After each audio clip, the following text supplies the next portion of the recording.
ज्योतिष रतन केंद्र चैनल पर हमारे आप सभी प्रिय दर्शक गणों का बहुत बहुत हार्दिक स्वागत और अभिनंदन। प्रिय साथियों, मैं हूं आचार्य पंडित सर्वदानंद शर्मा। मेरी ओर से भी हमारे आप सभी प्रिय दर्शक गणों को एक बार फिर बहुत बहुत प्यार भरा नमस्कार। साथियों, आज की चर्चा का विषय है मंथली राशिफल या मासिक राशिफल जिसे कहें, जो कि नवंबर 2025 का है। और इसके माध्यम से हम आज ये आपको बताने जा रहे हैं कि जो आप हमारे धनु लगन राशि के जातक हैं, यानी कि जिनका सेजिटेरियस असेंडेंट बनता है, उनके लिए ये नवंबर 2025 किस प्रकार के रिजल्ट्स लेकर आ रहा है और किस प्रकार के रिजल्ट्स आपको फेस करने पड़ सकते हैं, अच्छे हो या बुरे हो। जब बात रिजल्ट्स पर आकर के रुकती है तो फिर बात होती है ग्रहों की, क्योंकि ग्रह ही तो हमें हमारे जीवन में अच्छे और बुरे परिणाम देते हैं। जो ग्रह अच्छे होते हैं अच्छा सपोर्ट करते हैं, अच्छे परिणाम देते हैं। जो नहीं होते अच्छे, जो कमजोर होते हैं या अशुभ ग्रह होते हैं, वो अशुभ परिणाम देते हैं। तो इसीलिए ही हम जब भी राशिफल की बात करते हैं, मंथली हो या एनुअल, तो आपको ग्रहों की स्थिति से जरूर अवगत कराते हैं, ताकि आपको भी ये पता रहे कि 9 ग्रहों में कौन सा ऐसा ग्रह है जो मुझे सपोर्ट नहीं कर रहा है या मेरे को अशुभ प्रभाव दिखाएगा, और कौन सा ऐसा ग्रह जो मुझे पूरी तरह से सपोर्ट करेगा। तो हम भी जो आपको उपाय देते हैं, छोटे छोटे सरल उपाय, वो उन अशुभ ग्रहों के ही लिए देते हैं, ताकि उनके अशुभ प्रभाव आपके उपाय करने से दूर हो। अगर आप निष्ठा और श्रद्धा से उपाय करते हैं, निश्चित रूप से आपको आपके अनुसार परिणाम प्राप्त होते हैं। ये बात जो उपाय करते हैं हमारे बताए हुए, वो इसका एहसास उनको बहुत अच्छे ढंग से होगा। तो साथियों, आइए सबसे पहले ग्रहों से की जो स्थिति है नवंबर 2025 में जो बन रही है आसमान में ट्रांजिट में, आप धनु लगन राशि के जातकों के लिए पहले आपको आइए उससे अवगत कराते हैं। ठीक हमारे पीछे स्क्रीन पर चार्ट डिस्प्ले हो रहा है। इस चार्ट में कौन सा ग्रह किस ग्रह के साथ किस राशि किस हाउस में बना हुआ है, बैठा हुआ है या फिर अकेला है, इसकी पूरी जानकारी आपको यहाँ से मिल रही है चार्ट से। वैसे हम भी आपको इसके विषय में डिस्क्राइब करने जा रहे हैं। तो आइए शुरुआत करते हैं सबसे पहले जहाँ पर 7 नंबर लिखा है चार्ट में। 7 का मतलब तुला राशि होती है, शुक्र की राशि है, शुक्र इसके लॉर्ड है और ये एकादश भाव है, 11th हाउस। यहाँ पर आप देख रहे हैं सूर्य और शुक्र 2 ग्रह बैठे हुए हैं, दोनों का संबंध बना हुआ है। हालांकि दोनों एक दूसरे के शत्रु भी हैं, ये भी बात है। और सूर्य की एक और बात बताते हैं आपको हम कि ये जो तुला राशि में सूर्य बैठे हैं यहाँ, ये अपनी नीच राशि में है, ये इनकी नीच राशि है। जब भी सूर्य तुला राशि में जाते हैं उनकी नीच राशि कहलाती है, यानी कि सूर्य पूर्ण रूप से नीच अवस्था में आ जाते हैं। तो सूर्य अपनी नीच अवस्था में बैठे हुए हैं, जो कि अच्छा नहीं माना जाएगा किसी भी लिहाज से। इतना बड़ा ग्रह सूर्य और वो नीच अवस्था में हो। तो साथियों, ये इनकम का भी हाउस है और सूर्य शुक्र की युति है यहाँ पे। अब ये सूर्य जो है कब तक यहाँ पर नीच अवस्था में रहेंगे? 16 नवंबर तक। 1 नवंबर से लेके 16 नवंबर को ये अपना राशि परिवर्तन करते हुए आगे वाले घर में जाएंगे, जहाँ 8 नंबर लिखा हुआ है, वो वृश्चिक राशि कहलाती है, मंगल की राशि, और मंगल सूर्य के मित्र हैं। तो सूर्य अपने मित्र के घर में जाएंगे अपनी नीच राशि से निकल करके वृश्चिक राशि में सूर्य, और फिर जो है वो वहाँ माह के अंत तक बने रहेंगे। वहाँ उनको उनका साथ मिलेगा मंगल ग्रह का, जो उनके मित्र हैं, और उनके समग्रह बुध का भी उनको साथ मिलेगा। एक तरीके से देखें तो जब तक बुध यहाँ रहेंगे सूर्य के साथ, तो बुधादित्य राजयोग भी कहा जा सकता है कि रहेगा। मंगल भी इसी राशि में बने हुए हैं और बने रहेंगे पूरे महीने, लेकिन 5 नवंबर को ये अस्त हो जाएंगे, क्योंकि सूर्य के साथ जैसे जैसे किसी भी ग्रह की नज़दीकियाँ बढ़ती हैं तो एक निश्चित डिग्री पर आकर के वो ग्रह अस्त हो जाता है, यानी कि उसका वजूद खत्म, इनविजिबल। मतलब फिर तो वो इफेक्टिव ही नहीं रहेगा अगर कोई भी ग्रस्त हो जाता है तो यहाँ पर मंगल अस्त हैं, जैसा मैंने कहा। अब देखने वाली बात होगी कि भाई आगे कैसे चलती हैं चीज़ें, और बने रहेंगे इसी राशि में। बात करेंगे बुध की। अभी तो फिलहाल बुध बैठे हुए हैं वृश्चिक राशि में अपने समग्रह मंगल के साथ, लेकिन ये भी अपना राशि परिवर्तन करेंगे, 23 नवंबर को यहाँ से निकलेंगे। और ये एक तरीके से 9 नवंबर को तो ये वक्री हो जाएंगे। मैं बात बुध की कर रहा हूँ, इसी राशि में वक्री हो जाएंगे 9 नवंबर को। 14 नवंबर को ये अस्त भी हो जाएंगे इसी राशि में, वृश्चिक राशि में। फिर उसके बाद जब ये वक्री हो जाएंगे, उल्टी चाल चलना आरंभ कर देंगे और वक्री भी हो जाएंगे, तब ये अपना राशि परिवर्तन करेंगे अस्त अवस्था में और वक्री स्थिति में। और फिर ये कहाँ जाएंगे? ये जाएंगे अपनी मित्र के घर में, अपनी मित्र राशि में, तुला राशि में, क्योंकि उल्टी चाल है ना। तो जब भी कोई ग्रह उल्टी चाल चलता है तो वो अपने पीछे की साइड चलता है। अब इनको चलना तो आगे था, लेकिन क्योंकि उल्टी चाल चल रहे हैं, 9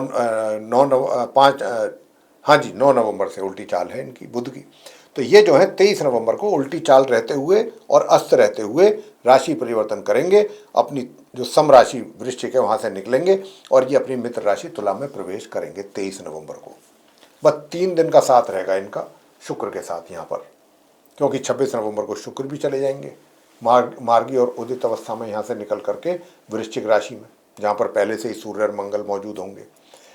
वैसे ये माह के आरंभ से शुक्र यहाँ नहीं रहे, ये यहाँ पर 2 तारीख को आएंगे अपनी नीच राशि कन्या से निकल करके, जहाँ पे 6 नंबर है लिखा हुआ, वहाँ से निकल करके आएंगे 2 नवंबर को। और फिर ये यहाँ भी नहीं रुकेंगे, 26 नवंबर को ये यहाँ से भी मैंने जैसा कहा कि अपनी समराशि वृश्चिक में प्रवेश कर जाएंगे आगे वाले घर में। वहाँ फिर 3 ग्रही योग फिर बनेगा, शुक्र बुध और मंगल का। राहु की बात कर लेते हैं, जहाँ 11 नंबर लिखा है, तृतीय भाव है, 3rd हाउस, और शनि की राशि है ये, और शनि राहु के मित्र हैं, तो राहु अपनी मित्र राशि में बने रहेंगे इसी प्रकार पूरे माह। शनि की बात कर लें तो शनि जो है वो मीन राशि में बैठे हुए देख रहे हैं आप, 4th भाव में। तो साथियों मैं आपसे बताना चाहता हूं कि देखिए शनि जो है, क्योंकि यहाँ पर 4th भाव में है, अपनी मीन राशि में बने हुए हैं और मीन राशि में ही गोचर में चल भी रहे हैं, तो लेकिन ये भी उल्टी चाल चल रहे हैं, इनकी भी चाल उल्टी ही है। 28 नवंबर को जाकर के शनि मार्गी होंगे, सीधी चाल चलना शुरू करेंगे। जी हाँ, आगे बात करते हैं गुरु बृहस्पति की। गुरु बृहस्पति जो है यूं तो अपनी उच्च राशि में बैठे हैं, 8th भाव में, 8th हाउस में, कर्क राशि में, जहाँ 4 नंबर लिखा है, ये इनकी उच्च राशि उच्च अवस्था में है गुरु। लेकिन 11 नवंबर से ये क्या हो रहे हैं, वक्री हो रहे हैं, उल्टी चाल चलना आरंभ कर रहे हैं, वक्री ग्रह गुरु। तो 11 नवंबर से लेकर के और माह के अंत तक गुरु वक्री स्थिति में रहेंगे और उदित अवस्था में रहेंगे, मैं ये कह सकता हूँ। वैसे इनकी उच्च राशि तो है ही गुरु की। केतु की बात कर लेते हैं, केतु 9वें भाव में बने हुए हैं, अपनी शत्रु राशि सिंह में, वहाँ जहाँ पर 5 नंबर लिखा है और केतु विराजमान है। अब ये जो 5 नंबर है, ये सूर्य की राशि और सूर्य केतु के शत्रु, केतु सूर्य के शत्रु, तो ये यहाँ पर स्थिति है। तो अब ये तो हमने आपको सारी चीज़ें क्लियर कर दी। अब इन ग्रहों के ही आधार पर हमारे आप धनु लगन राशि के जातकों को किस प्रकार के रिजल्ट्स भिन्न भिन्न क्षेत्रों में मिलने जा रहे हैं इस नवंबर 2025 में। सबसे पहले बात करते हैं जिन आपके करियर को लेकर के, धनु लगन राशि के जो जातक हैं, कि आपका करियर कैसा रहने वाला है। तो मैं साथियों आपसे बताना चाहता हूं कि जहां तक आपके करियर का प्रश्न है, तो करियर में थोड़ा परेशानियां रहेंगी, परेशानियां फेस करनी पड़ेंगी और सफलता भी मिलने में थोड़ी दिक्कतें आएंगी। परेशानियां आपको हैं ही इस महीने, बल्कि ये जो परेशानियां जाके कहीं माह के बिल्कुल अंत में जाकर के समाप्त होंगी आपकी। ये महीना तो थोड़ा स्ट्रगल वाला भी है, परेशानियां उठाने वाला भी है कार्य क्षेत्र में। बस सभी प्रकार का जो है प्रेशर में काम करना पड़ सकता है आपको इस महीने, और समस्याएं भी साथ साथ चलेंगी आपकी परछाई की तरह। बात करते हैं आगे इनकम को लेके, इनकम कैसी रहेगी। तो साथियों 16 नवंबर तक तो इनकम में थोड़ी कमी रहेगी, रह सकती है, लेकिन 16 नवंबर के बाद बहुत अच्छी इनकम आपके हाथों में आने जा रही है। 16 से 26 नवंबर के बीच में मित्रों का भी इस बीच में सहयोग अच्छा मिलेगा, 16 से 26, और मित्रों के सहयोग के साथ साथ भाई बहनों का भी प्यार आपके ऊपर बरसेगा। अब आगे बात करते हैं सुख सुविधाओं की और धन संचय करने की। तो जहाँ तक धन संचय करने का प्रश्न है, तो धन संचय मामूली तौर पे, सामान्य तौर पे अगर प्लानिंग के साथ चलेंगे तो करते रहेंगे, नॉर्मली उसका बेनिफिट भी मिलता रहेगा। और अब बात कर लेते हैं सुखों का। तो हमने बताया कि ये जो है सुखों में कमी के संकेत हैं, अच्छे खासे सुखों में कमी रहेगी। और साथियों सुखों के बाद अब आते हैं अफेयर पे। अफेयर इस महीने आप लोगों का चलता ही रहेगा। बस कभी ये है कि कभी बीच में खट्टे मीठे रिलेशन हो गए, अगर विवाह करना है तो विवाह की भी संभावना तो है, लेकिन थोड़ी दिक्कत तकलीफें भी रहेंगी। ऐसा नहीं है कि एकदम चटमंगनी पट ब्याह हो गया, थोड़ी समस्याएं भी चलेंगी। कभी किसी को कोई ऑब्जेक्शन होगा, कभी किसी को कोई होगा, लेकिन योग सिर्फ 11 तारीख तक ही रहेगा नवंबर की, ये मैं आपको बता दूं। 11 नवंबर तक ही ये योग रहने वाला है। अच्छा, तो साथियों अब बात होगी वैवाहिक जीवन को लेके कि वैवाहिक जीवन आपका कैसा रहेगा। वैवाहिक जीवन के सुखों में भी कमी के संकेत हैं। वैवाहिक जीवन में भी आपको अपने स्पाउस के साथ बहुत संभल करके रहने की आवश्यकता है। हालांकि आपका व्यवहार, आपका बिहेवियर, आपकी वे ऑफ टॉकिंग, ये सब कुल मिलाकर के आपका नियंत्रण अपने ऊपर बना के तो जरूर रखेंगे, और उसी का ही बेनिफिट फिर आपको यहाँ पर मिल जाएगा। साथियों बात करेंगे अब आपसे पारिवारिक संबंधों की। पारिवारिक संबंध तो देखिए 1 तारीख से 11 तारीख तक तो बहुत अच्छे रहेंगे और 11 तारीख के बाद से स्थिति एक तरीके से सामान्य या थोड़ी सी उससे कभी नीचे आ गई, फ्लक्चुएट करेगी रिलेशनशिप में, थोड़ा सा ऊपर नीचे होंगे थोड़ा बहुत, इस बात का ध्यान रखना होगा। और अपनी भाई वैसे तो मैं अभी बाद में बताऊंगा सेहत के विषय में, लेकिन थोड़ा सेहत को लेकर के भी अभी मैं आएंगे इस पॉइंट पे भी, इसीलिए मैं रुक गया था, मेरा ध्यान चला गया था चार्ट पे कि थोड़ा सेहत को लेकर के भी थोड़ी सिचुएशन अलार्मिंग सी दिख रही है। लेकिन देखिए क्या होता है अभी, जैसे जैसे आगे बढ़ते हैं ग्रहों की स्थिति को देखते हुए उसी हिसाब से आपसे बात करते जा रहे हैं, करेंगे। तो बात कर रहे थे हम वैवाहिक सुखों की, तो सुखों में भी थोड़ी कमी दिख रही है वैवाहिक सुखों में।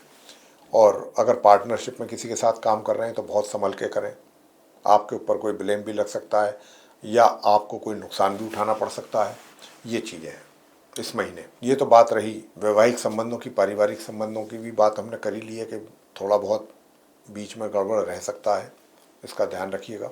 और एजुकेशन की अगर हम बात करें, नॉर्मल एजुकेशन लेने वाले स्टूडेंट्स जो हैं उनकी अगर बात की जाए तो मैं उनसे यही कहूँगा कि देखिए आप जो हमारे नॉर्मल एजुकेशन लेने वाले स्टूडेंट्स हैं, पढ़ाई में तो थोड़ी निराशा तो ज़रूर रहेगी, निराशा, और अगर मेहनत करेंगे तो कुछ अच्छे परिणाम आ सकते हैं। कुछ हायर स्टडीज़ वालों की अगर मैं बात करूं, आपको भी स्ट्रगल करना है, बहुत अधिक परिश्रम करना है, तभी जाकर के कुछ बात बन रही है। और जहाँ तक एजुकेशन के बाद संतान की बात आती है कि संतान के लिए कैसा रहेगा, संतान के लिए कुल मिलाकर के अच्छा ही रहेगा, लेकिन उन यहाँ पर भी थोड़ा 19-20 हैं, चीज़ें बिगड़ती रहेंगी, संभलती रहेंगी, चीज़ें बिगड़ती रहेंगी, आपके कंट्रोल में रहेंगी चीज़ें, मेरा मतलब ये है। ऊपर नीचे तो काफ़ी कुछ होंगी चीज़ें, लेकिन फिर भी नियंत्रण में रहेंगी। जब नियंत्रण में चीज़ें रहती हैं तो फिर परवाह नहीं करनी, ऐसे हालात यहाँ पर भी हैं आपके लिए। और संतान की बात कर लें तो संतान के द्वारा भी मध्यम परिणामों की प्राप्ति का योग है, मध्यम।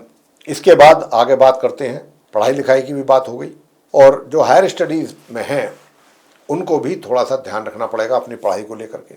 संतान के द्वारा मैंने बताया ही कि माता पिता को मध्यम परिणामों की प्राप्ति के योग हैं। और अंत में बात करते हैं स्वास्थ्य की। मैंने स्वास्थ्य के लिए आपको यही कहा है कि देखिए 26 नवंबर तक स्वास्थ्य में गड़बड़ रह सकती है, इसकी संभावना है थोड़ी बहुत, लेकिन 26 तारीख के बाद से आपका स्वास्थ्य भी बेहतर होगा, शत्रु शांत होंगे और विरोधी जिनको कह देते हैं, और अगर कोई लेन देन का मामला है वो भी दूर होगा, कोई ऋण से संबंधित, लोन से संबंधित, डेट से संबंधित। तो साथियों ये कुल मिलाकर के कॉन्क्लूजन निकल रहा है आप धनु लग्न राशि के जातकों के लिए ग्रह गोचर की स्थिति को देखते हुए। अब हम आपको कुछ वो छोटे छोटे उपाय देना चाहेंगे कि जिनको करके आप अपने जीवन को और अधिक सुखद बना सकते हैं इस दिन। तो क्या किया जाए? सबसे पहले तो गणपति जी की पूजा की जाए, सूर्य देव को जल अर्पित किया जाए, ये जरूर किया जाए। और उसी समय पर ओम ह्रीम ह्रीम सूर्याय नमः इस मंत्र का 108 बार जाप कर लें सूर्य देव को जल देते समय। और केतु के लिए आपने क्या करना है कि केतु के लिए आपको करना है कि काले सफ़ेद रंग के कुत्ते को ढूंढ लीजिए और उसको बुधवार के दिन आप अपने हाथों से दूध पिला दीजिए, बुधवार के दिन। और अब आगे बात करते हैं कि भाई दूसरा कौन सा उपाय है जो करना चाहिए आपको। तो साथियों अगर आप स्टूडेंट्स हैं, नॉर्मल एजुकेशन ले रहे हैं, तो अभी मैं आपके लिए बताना चाहूँगा कि आपको इस मंत्र का जाप कर लेना चाहिए। ओम भौम भौमाय नमः, बहुत सिंपल और सरल मंत्र है। ओम भौम भौमाय नमः और एक ओम भू बुद्धाय नमः, दोनों मंत्र की एक एक माला नियमित रूप से कर लें। आपको आपके करियर में भी फायदा मिलेगा ये उपाय करके, और जो नॉर्मल एजुकेशन लेने वाले स्टूडेंट्स हैं उनको भी फ़ायदा मिलेगा। डिसीजन लेने में दिक्कत आ रही है तो आप डिसीजन बोल्डली ले सकते हैं। और मैं आपसे इतना और कहूँगा कि अगर कर सकते हैं तो चाहे 10 ही मिनट करें डेली बेसिस पे, शिव सहस्त्र नाम का पाठ जरूर कर लें। शिव सहस्त्र नाम 10 मिनट के लिए करें बस, ज़्यादा नहीं। तो मैंने क्या कहा, सूर्य देव को जल अर्पित करना है प्रातःकाल, ठीक है। दूसरा उपाय मैंने आपको गणेश जी की पूजा बताया। पूजा में क्या करना है आपको, गणेश जी का 40 का पाठ कर लीजिए, गणपति जी की आरती कर लें, एक शिव सहस्त्र नाम 10 मिनट। केतु का हो गया, मैंने कुत्ते को भी बताया है आपको, काले सफ़ेद रंग के कुत्ते को, चाहे तो आप कुत्ते को दूध या रोटी खिला दें, या फिर आप बुधवार के दिन गणपति जी की पूजा कर लें या रोज़ कर लें, तो भाग्य का सपोर्ट भी अच्छा मिलेगा। और मैंने ये आपको ओम भौम भौमाय नमः मंगल के लिए भी बताया है, और दूसरा मैंने जो उपाय आपको दिया है वो ओम भौम भौमाय नमः के साथ में ओम भूम बुद्धाय नमः, इसका भी जाप कर लीजिए। बस एक एक माला सुबह 10-15 मिनट देना है, शाम को 10-5 मिनट, और कुछ नहीं करना। बृहस्पतिवार के दिन अगर आप चाहें तो केले के वृक्ष की पूजा कर लें, अच्छे परिणाम सामने आएंगे, आपके बेहतर परिणाम सामने आएंगे। ये जो उपाय छोटे छोटे दे रहे हैं कर लिया कीजिए, समय आपके फेवर में रहेगा और ग्रह अनुकूल रहेंगे। तो साथियों, ये थी चर्चा हमारे आप धनु लग्न राशि के जो जातक हैं उनके अपने मंथली राशिफल को लेकर के, जो कि नवंबर 2025 का था। और अगर आपको ये चर्चा हमारी पसंद आई है तो हमारी वीडियो को लाइक ज़रूर कर लें, और अगर आपने अभी तक हमारा चैनल सब्सक्राइब नहीं किया तो चैनल को भी सब्सक्राइब जरूर कर लें।